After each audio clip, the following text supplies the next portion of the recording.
Muy buen día, mi nombre es Clavel Medina, formo parte de la clase de clínica quirúrgica del ciclo 2023A a cargo del doctor Guillermo Ramos y el día de hoy vengo a hablarles sobre un tema muy interesante y muy común que es la enfermedad por reflujo gastroesofágico. Bueno, para empezar, hablemos un poco del esófago, un poco de su anatomía, para poder conocer mejor la enfermedad o poder identificarla mejor. El esófago se define como un tubo es hecho de músculo que mide aproximadamente entre 25 a 27 centímetros. Este va a conectar la faringe con el estómago. Tiene tres porciones: una cervical que mide alrededor de 5 centímetros, una torácica que mide alrededor de 20 centímetros y una abdominal que mide alrededor de 2 centímetros. Este va a empezar a nivel de C6 y el cartílago cricoides, inferior a la laringe y posterior a la tráquea. Va a descender por el mediastino y penetrar en el diafragma por el hiato esofágico. Esto es muy importante porque lo vamos a ver un poco más adelante. Continúa de 3 a 4 centímetros y se une con el estómago a nivel de T7. Y su apertura en el estómago se le llama orificio cardias. Histológicamente vamos a tener una mucosa con epitelio escamoso que se va a transformar a epitelio columnar en la unión gastroesofágica. Una capa submucosa con glándulas, arterias, plexo nervioso de Meissner, vasos linfáticos y venas. Y la capa muscular la vamos a dividir en dos: una exterior, que es longitudinal, y una interior, que es circular. El tercio superior formado por músculo estriado y los dos tercios inferiores están formados por músculo liso. Y en este tubo o en este camino vamos a tener que no existe una serosa. Bueno, el esófago manda el bolo alimenticio hacia el estómago por medio de la peristalsis, así como en el intestino tenemos peristalsis, también tenemos peristalsis esofágica. Los vamos a dividir principalmente en dos ondas: las primarias y las secundarias. Las primarias se originan en la faringe durante la fase faríngea de la deglución y viajan hacia abajo del esófago. La contracción de la pared esofágica comienza en el esfínter esofágico superior, que vamos a ver en la próxima diapositiva, y cuando el bolo entra al esófago y viaja en sentido descendente por el esfínter esofágico inferior, que ya les estoy adelantando, que es la siguiente diapositiva. Las ondas peristálticas secundarias se originan en el propio esófago cuando la pared esofágica está estirada por el bolo. Estas ondas siguen produciéndose hasta que el bolo desaloja el esófago hacia el estómago, y la fuerza de propulsión que estos van a tener es proporcional al tamaño del bolo. Entonces, ahora sí vamos a tener estos dos esfínteres que son como las puertas, por decirlo de una manera, del esófago, ¿no? Se dividen, como ya se los comenté, en el superior y el inferior. Nuestro punto, o por así decirlo, nuestro objetivo es conocer más a fondo el esfínter esofágico inferior, que es el que nos va a dar un poco de problemas en esta enfermedad por reflujo. Este es un anillo muscular en el punto donde el esófago y el estómago se unen. Normalmente se relaja cuando se traga para dejar que la comida pase hacia el estómago, y pues por ser un músculo, pues ya nos podemos imaginar un poco que van a tener problemas que tienen muchos, pues los músculos en general, ¿no? Vamos a continuar con el jugo gástrico, que es el otro factor de esta enfermedad. Tenemos el esófago con el esfínter, que es como lo más importante, y tenemos el factor que es el jugo gástrico. Este es un jugo muy ácido que pues es lo que nos va a causar problemas o sensaciones que no son placenteras, Y su acidez se debe al ácido clorhídrico secretado por las células parietales del estómago y resulta imprescindible para la activación del pepsinógeno, que es el que transforma en pepsina y, e inicia la degradación de las proteínas.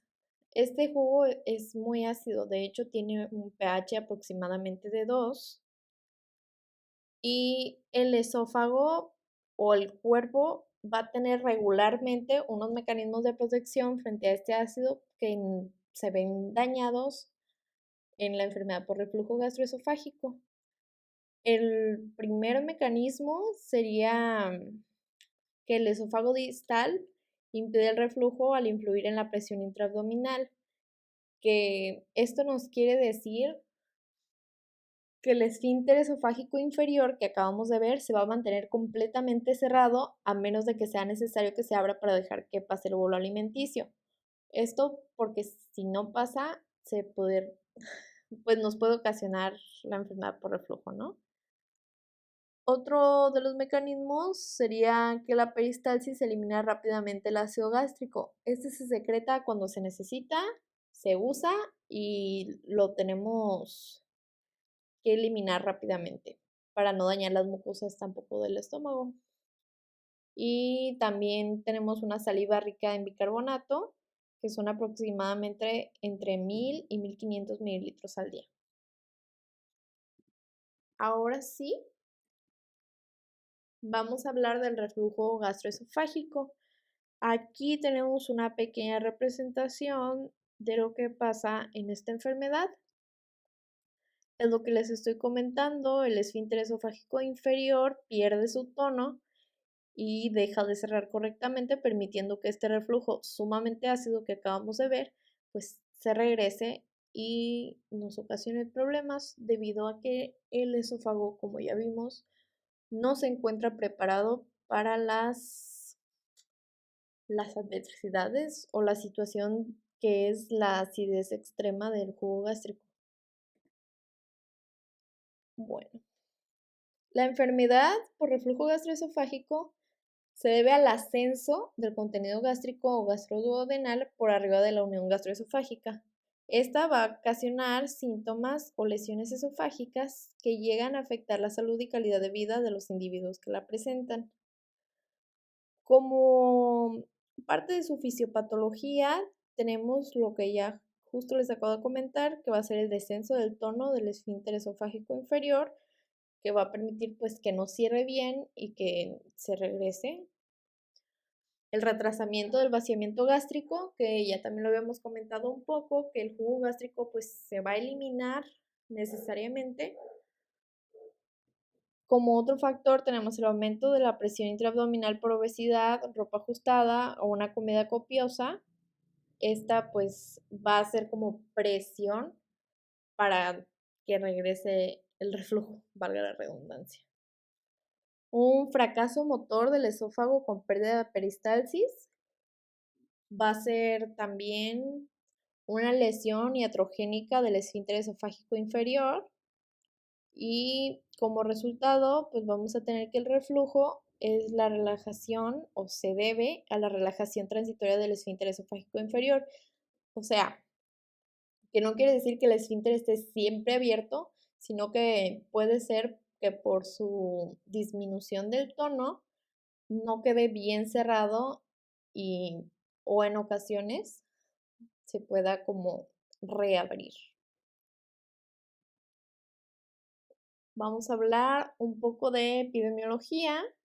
Según el New England Journal of Medicine, la prevalencia de esta enfermedad es un 13% a nivel mundial y un 15.4% en Norteamérica.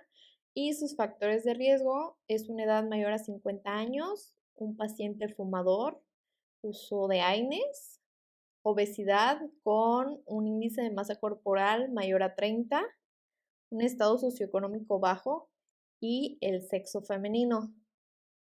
Vamos a tener que estos factores por separado ya son factor de riesgo y si juntamos 2 o 3, pues va a ser equivalente al mayor riesgo que se va a tener de poder desarrollar esta enfermedad.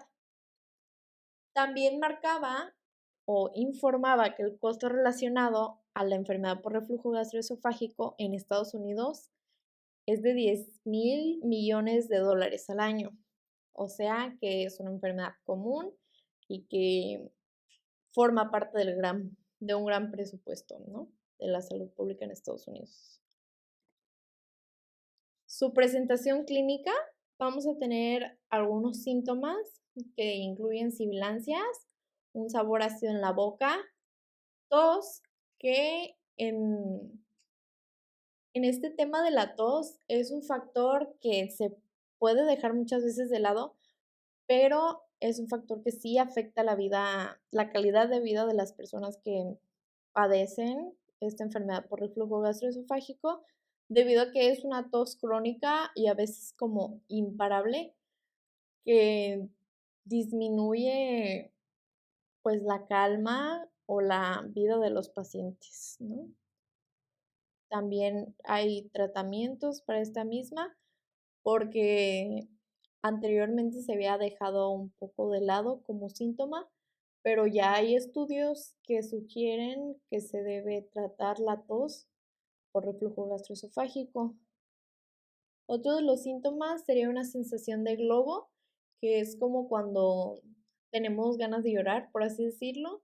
Cuando dice la gente que tiene como un nudo en la garganta, esa es la sensación de globo. Una ronquera matutina, disfagia y ardor subesternal.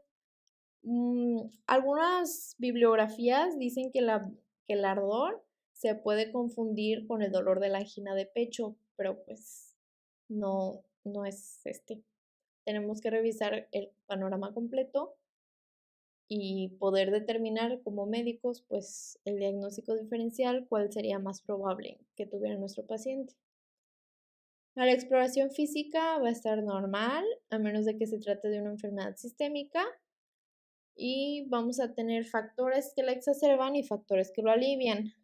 Uno de los factores exacerbantes sería los alimentos, que esta va a empeorar después de alrededor entre 30 a 90 minutos de consumir alimentos o frente a ciertos tipos de alimentos, como serían pues comidas muy grasosas, picantes, etcétera, ¿no? Comidas que de por sí irriten a nuestro estómago, van a hacer que pueda predisponer a esta enfermedad. Este se va a acentuar cuando el paciente se acuesta o durante las noches o en situaciones estresantes. De hecho, que vamos a ver un poco más adelante, parte del tratamiento incluye dormir en una posición en la que el paciente no esté completamente acostado, precisamente para que la gravedad ayude a que no suceda este reflujo. Vamos a tener unos factores que lo alivian, como son los inhibidores de la bomba de protones, bloqueadores H2, el uso de almohadas, que es lo que les estoy comentando, para adoptar una posición relajante, o sentarse por las noches, precisamente por lo mismo de la gravedad. Y los signos a menudo van a ser pocos. Uno de ellos se puede contar como la pérdida del esmalte dental, precisamente porque es un reflujo muy ácido y pues en constante contacto con el esmalte dental lo va, lo va a empezar a consumir, por decirlo de alguna forma, ¿no? Y ahora,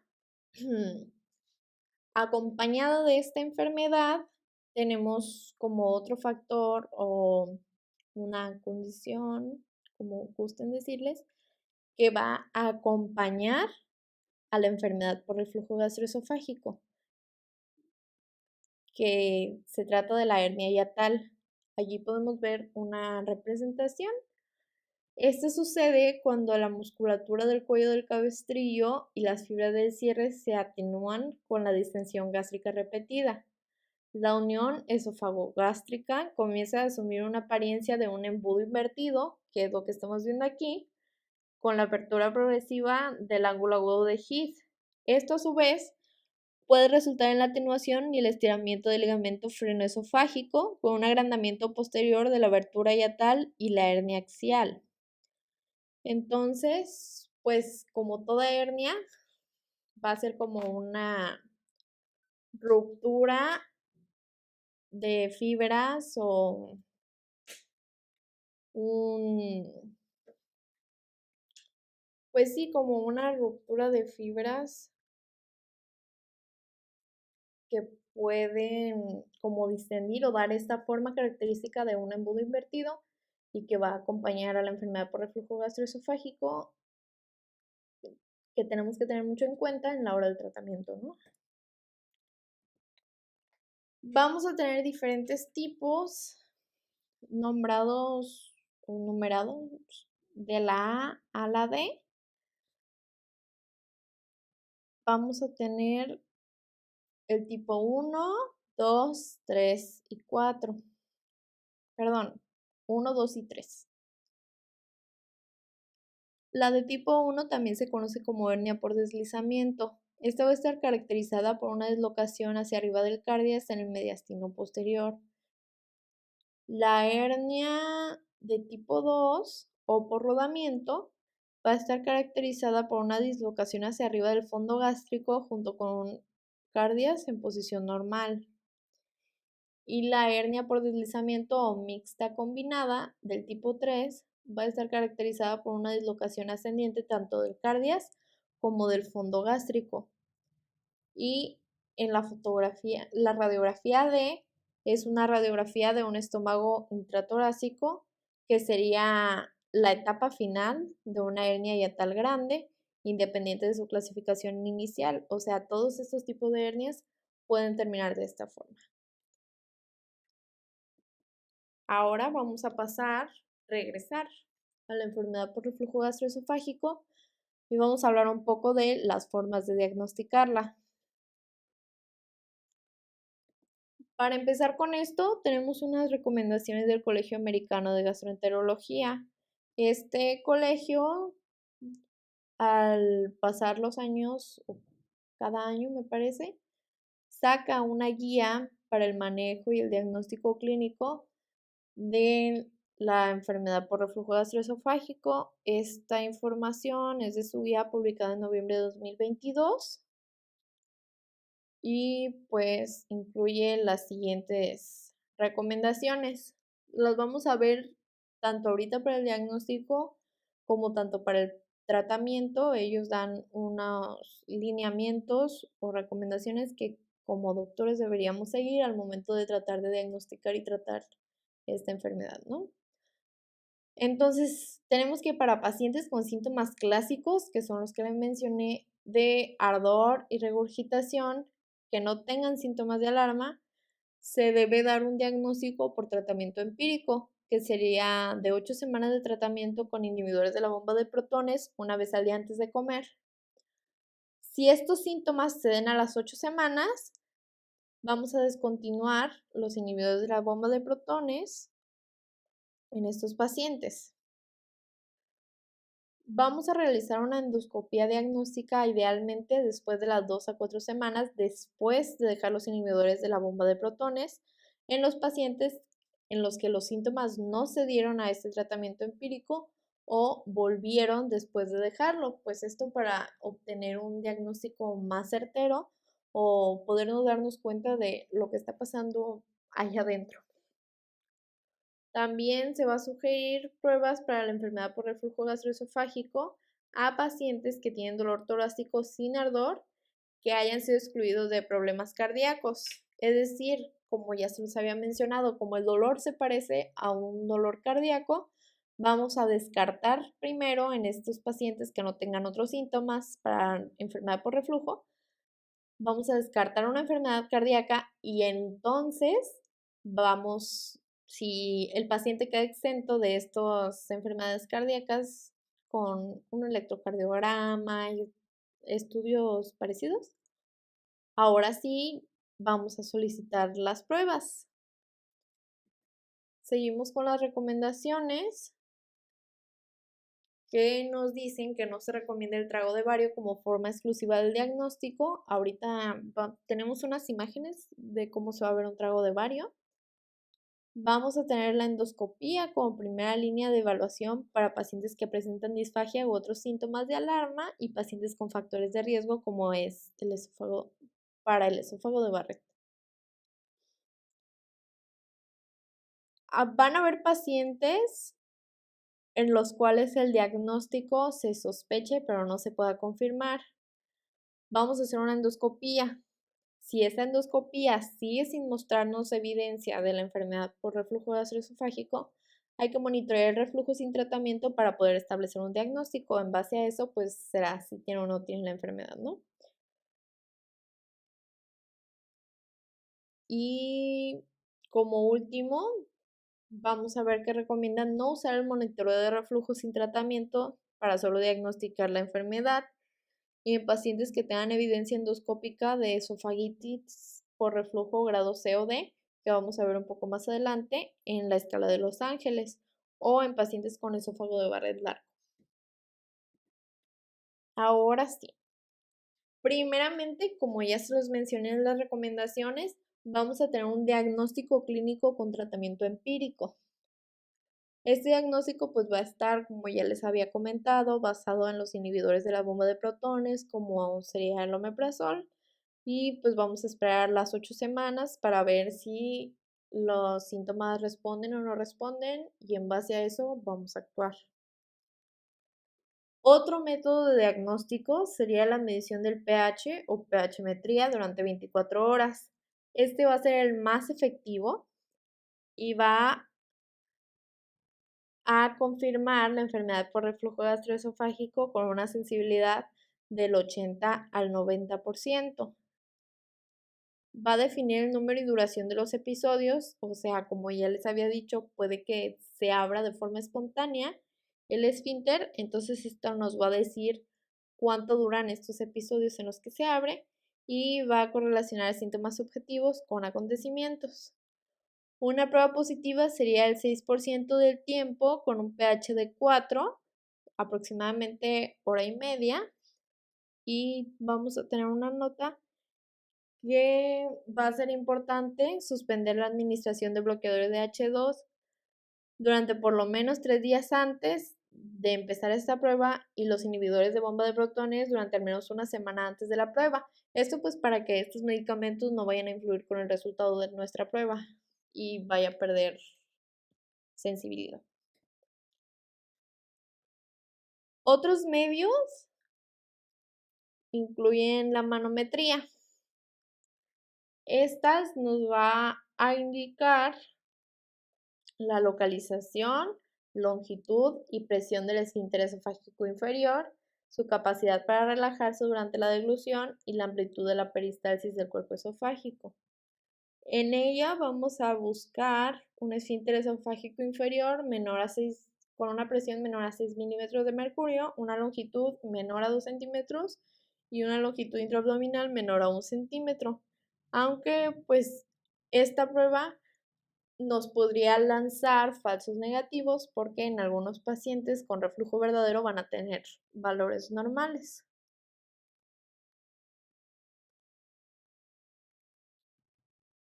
Ok. Vamos a tener otros medios de diagnóstico, como ya se los había comentado, el trago de bario. Este va a definir la anatomía, la presencia de hernias hiatales, que ya también hablamos un poco sobre ellas, la localización de la unión gastroesofágica en relación con el hiato y cierta valoración de la función peristáltica. Aquí lo podemos ver en un GIF, pero ya les voy a poner este pequeño video. En este vamos a ver cómo el bario va a descender. Vemos que baja por el esófago rápidamente y lo perdemos un poco, pero pues también ahí se podía ver el diafragma subiendo y bajando, la respiración, ¿no? Ya les había comentado que de acuerdo a la Asociación Americana de Gastroenterología no se puede usar este medio como exclusivo para diagnosticar la enfermedad por reflujo gastroesofágico. Sin embargo, pues es de mucha ayuda porque ya podemos ver que es una imagen muy clara y que nos va a permitir ver estructuras, ¿no?, anatómicas.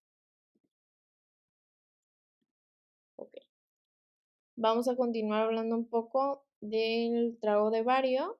Si tomamos un esofagograma de bario, vamos a ver si hay o no hay reflujo gastroesofágico. En este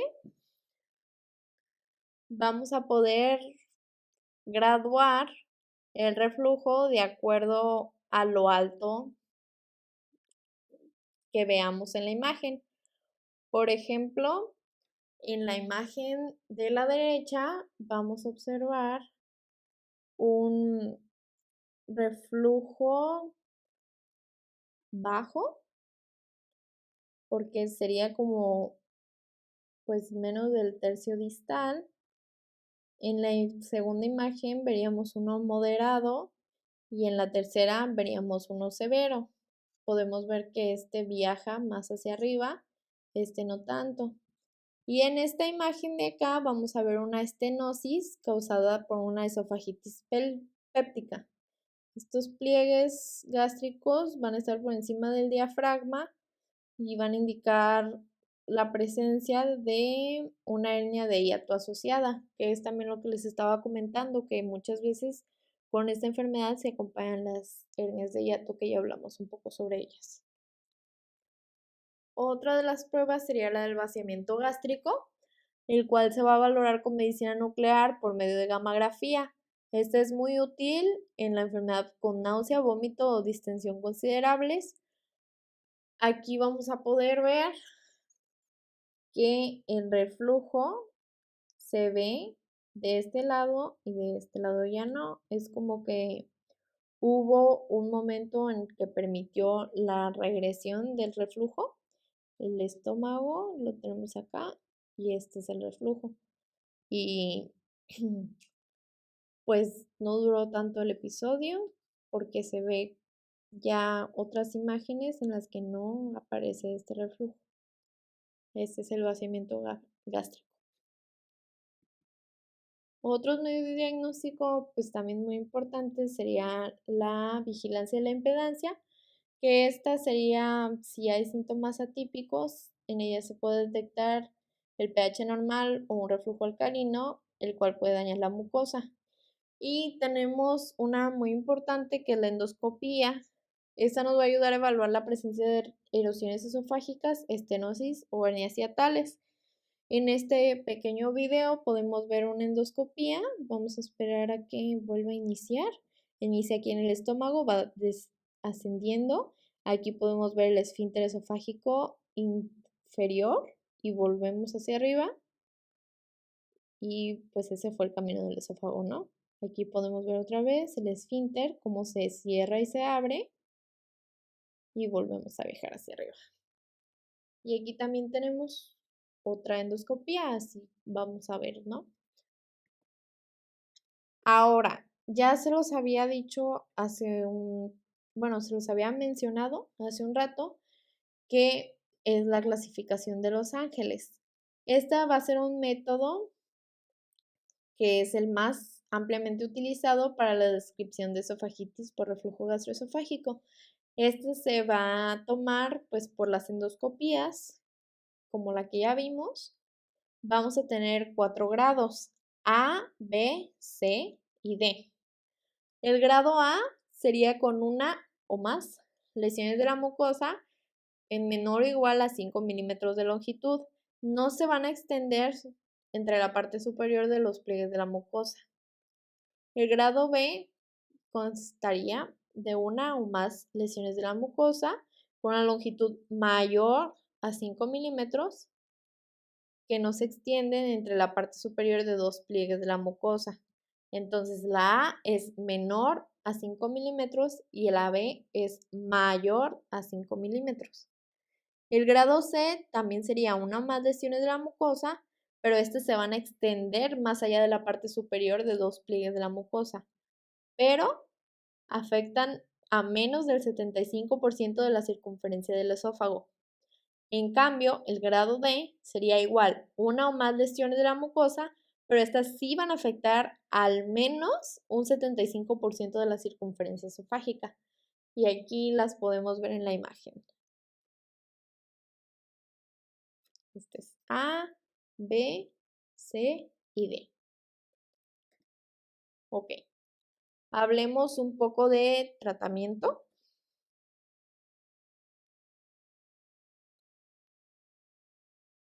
Este lo vamos a poder como dividir en por lo menos dos grandes rubros, que sería el médico y el quirúrgico. Para empezar, tenemos el médico.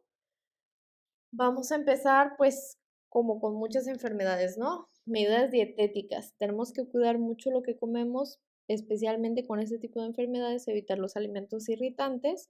Vamos a evitar sustancias que disminuyen el tono del esfínter esofágico inferior, como sería también el consumo de cigarrillos, chocolate, alcohol y comidas grasosas, o sea, comidas que irriten. Vamos a tener también como medida que no vamos a comer nada 2 horas antes de acostarse, esto pues para permitir que el volumen del estómago no sea muy grande al momento de acostarnos, y vamos a evitar también las comidas excesivas. Es preferible realizar comidas pequeñas, pues por lo mismo, para no como ayudar a que la presión sea muy grande y pues el esfínter esofágico inferior se vaya a abrir de forma indeseada. También, como otras medidas, vamos a evitar los anticolinérgicos, los tranquilizantes y los relajantes musculares.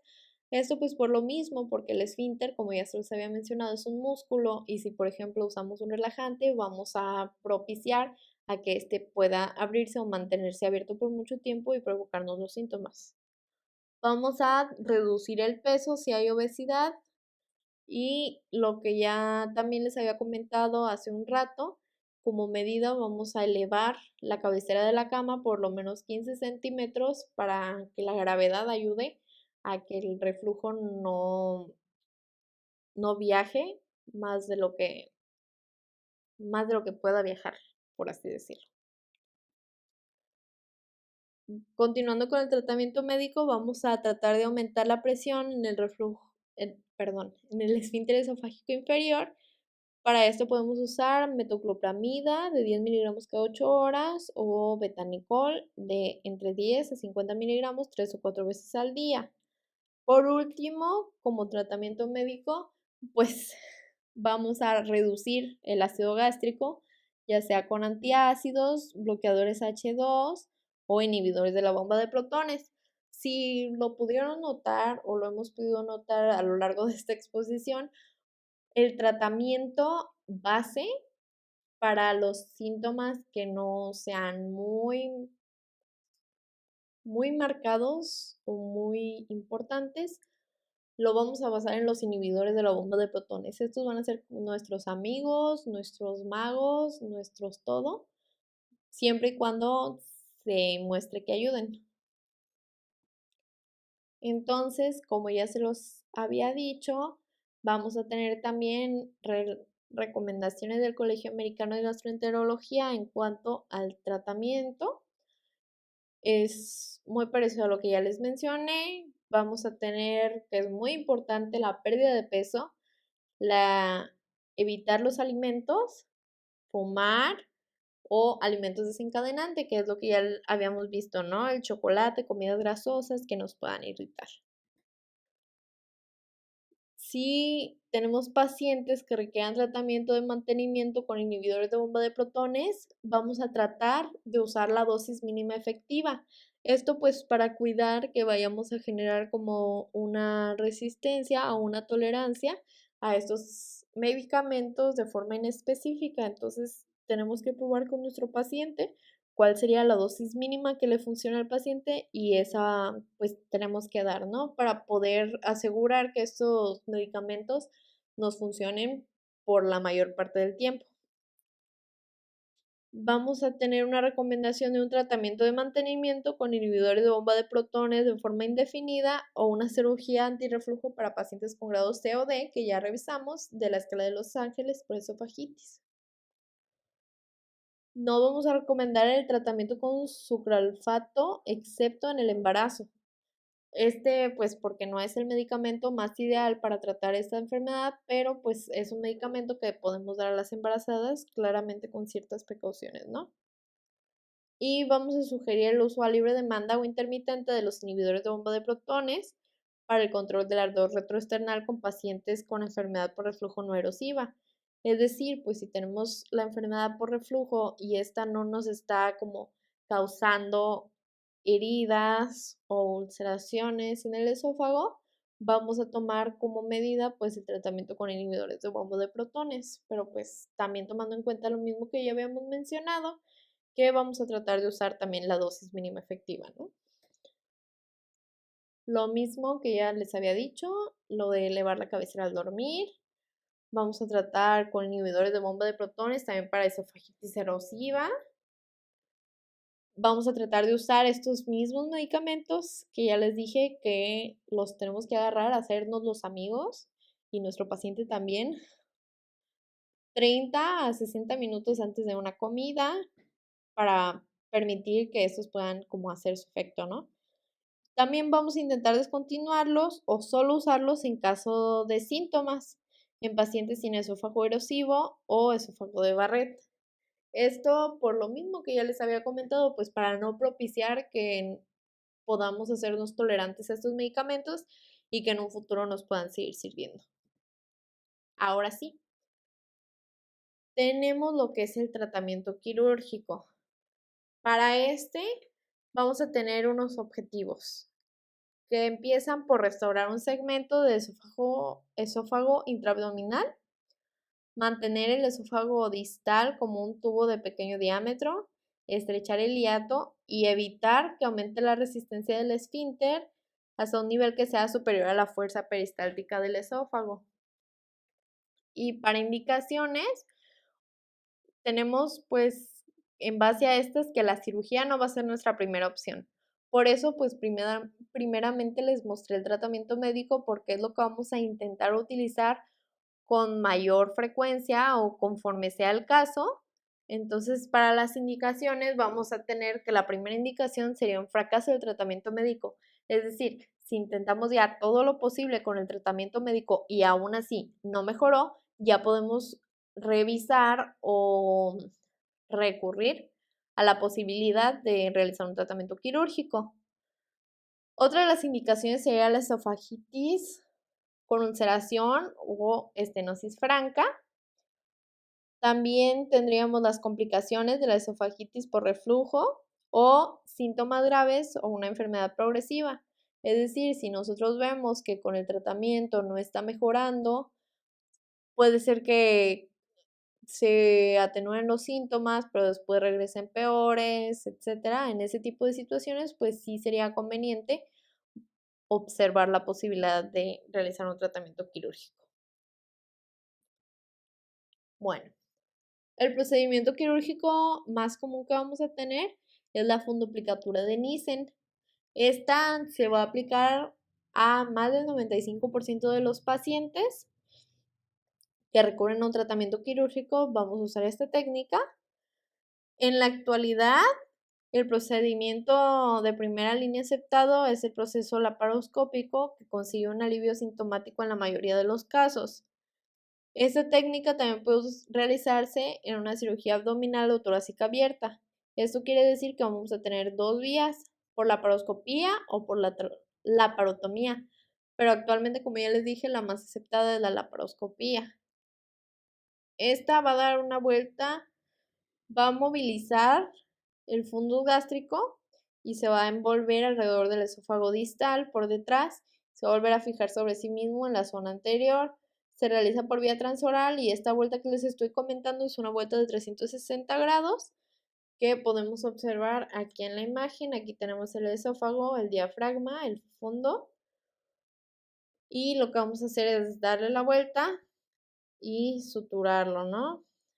Para envolverlo aquí alrededor. Vamos a alterar el ángulo de la unión gastroesofágica y mantener el esófago distal dentro del abdomen para prevenir el reflujo. Aquí en este pequeño video podemos ver por vía laparoscópica cómo queda. Aquí vemos las suturas y vemos que está envuelto alrededor, ¿no? Tenemos aquí las dos suturas que se alcanzan a ver. También tenemos otros procedimientos quirúrgicos. Estos van a eliminar la enfermedad por reflujo gastroesofágico en casi el 90% de los pacientes a los que se les realiza seguimiento durante 10 años. pero la fundoplicatura de Nissen va a ganar en los estudios comparativos, es decir, que por eso pues esa fundoplicatura se va a realizar en la mayoría de los pacientes. Estas pueden producir síntomas ya después de la operación, que gracias a estos vamos a realizar estudios diagnósticos porque con frecuencia se van a asociar a alteraciones y puede ser una enfermedad por reflujo recurrente. Entre estos tenemos una intervención de Belzimark 4, la cual tendría los mismos cambios anatómicos de la fundoplicatura de Nissen, pero se realiza a través de una toracotomía y por eso tiene otro nombre. Tenemos también la gastropexia de Hill, que va a restaurar el esófago a la cavidad abdominal, fijando el cardias en la fascia preaórtica. Que tenemos aquí la imagen. Tenemos también la fundoplicatura de Toupet, que es en pacientes con alteraciones asociadas a la motilidad. Esta va a ser una envoltura no circunferencial que podemos observar aquí. Se une como a los dos lados en vez de dar toda la vuelta como la de Nissen que tenemos acá. Esta va a reducir una incidencia de disfagia postoperatoria de forma significativa en comparación con la fundoplicatura de Nissen. Sin embargo, la duración a largo plazo pues no es tan buena como la de Nissen. Se puede realizar esta misma por vía transabdominal mediante la parotomía o por la paroscopía. Perdón. Aquí tenemos unos estudios postoperatorios que pues nos van a ayudar a evaluar los resultados. Este es un estudio de gammagrafía, como ya habíamos visto también uno parecido, que fue el del vaciamiento gástrico. Podemos ver aquí que en medida preoperatoria teníamos aquí en las flechas rojas, se ve el reflujo presente. En cambio, aquí en el estudio postoperatorio vamos a ver lo que es el estómago y donde se debería ver el reflujo. Esta es como la secuencia de la toma, donde se debería ver el reflujo, que sería por acá, en base a la imagen anterior, pues no se ve nada, lo que nos quiere demostrar la eficacia postoperatoria. Ahora, pues como todas cirugías, estos procedimientos van a tener complicaciones. Principalmente tenemos estas 5, perdón. Perdón. La primera sería una perforación del esófago. Esta nos va a dar que es la complicación más temida. Es por esto que vamos a motivar el reconocimiento intraoperatorio rápidamente para reparar y prevenir una posible mediastinitis. Tenemos que tener mucho cuidado que no vayamos a perforar el esófago porque pues si nos damos cuenta cuando ya cerramos, esto pues va a ser un caos, ¿no? Ya podemos ver infecciones, entre otros tipos de procesos inflamatorios. Pero por otra parte también tenemos que una envoltura excesivamente tensa va a causar disfagia. Esta va a disminuir cuando aumenta la experiencia, pero se puede evitar con una manometría intraoperatoria. Es decir, que con esta misma, nosotros en cirugía tenemos que tener todos los cuidados y las precauciones y estar revisando que los medios o los procedimientos que estemos haciendo queden de forma correcta, porque hay muchas cosas que pueden salir mal, pero si nosotros tenemos una correcta prevención o una correcta observación, podemos tener la posibilidad de valorarlos y evitarlos pues en el quirófano y no tenernos que dar cuenta después, cuando ya sea más difícil o sea más peligroso repararlos. También, si dejamos una envoltura excesivamente laxa o corta, pues va a originar el reflujo. Esto es, pues, que podemos decir que metimos a nuestro paciente a operación en vano. Si nosotros no realizamos una atención apropiada, también vamos a dejar como, pues por así decirlo, como si no hubiéramos hecho nada. Entonces, es como cirujanos tener el mayor cuidado de hacer las cosas correctamente, como dirían por ahí, pues ni muy, muy, ni tan, tan, ¿no? Ahora tenemos también una complicación que se llama un Nissen deslizado. Esto es cuando la envoltura se desliza hacia abajo, la envoltura que ya vimos un poco más atrás. Si quieren, regreso. Esta envoltura, si se desliza, perdón, se desliza hacia abajo, la unión gastroesofágica se va a retraer en el tórax y el estómago se va a dividir. Esta habitualmente se va a deber a un esófago acortado que no se reconoce en la primera intervención. Estas imágenes A y B son gracias a un trago de bario, que ya hablamos de él hace un momento. Esta de aquí nos indica también una hernia que también se deslizó y pues en este paciente se va a requerir una reoperación porque no podemos mantener a este paciente con esta condición. Vamos a ver aquí raro su hernia y pues su procedimiento de Nice. Y también por último tenemos el síndrome de flatulencia, que este sería una dificultad para eructar por el aire deglutido en el estómago de un paciente con esfínter esofágico inferior restaurado. No vamos a tener la capacidad de soltar un eructo. Por último, me gustó incluir un algoritmo que viene en la guía de práctica clínica para el diagnóstico y tratamiento de la enfermedad por reflujo gastroesofágico del adulto. Y sería el algoritmo que nos va a orientar entre el diagnóstico y tratamiento inicial de los pacientes con enfermedad por reflujo gastroesofágico. Vamos a empezar por ver si nuestro paciente tiene síntomas típicos o atípicos. Lo primero que podríamos hacer con un paciente con síntomas típicos sería la prueba terapéutica, que ya la habíamos visto, que son inhibidores de bomba de protones por 8 semanas. Bueno, de acuerdo a la guía de práctica clínica, si esto es positivo, vamos a tener un tratamiento médico de mantenimiento, que también ya lo vimos un poco, que este va a durar de 8 a 12 semanas y este va a depender si recaemos o no. Si no recaemos, va a ser una alta. Y si se recae, se pasaría al otro lado, que empieza también por los síntomas atípicos.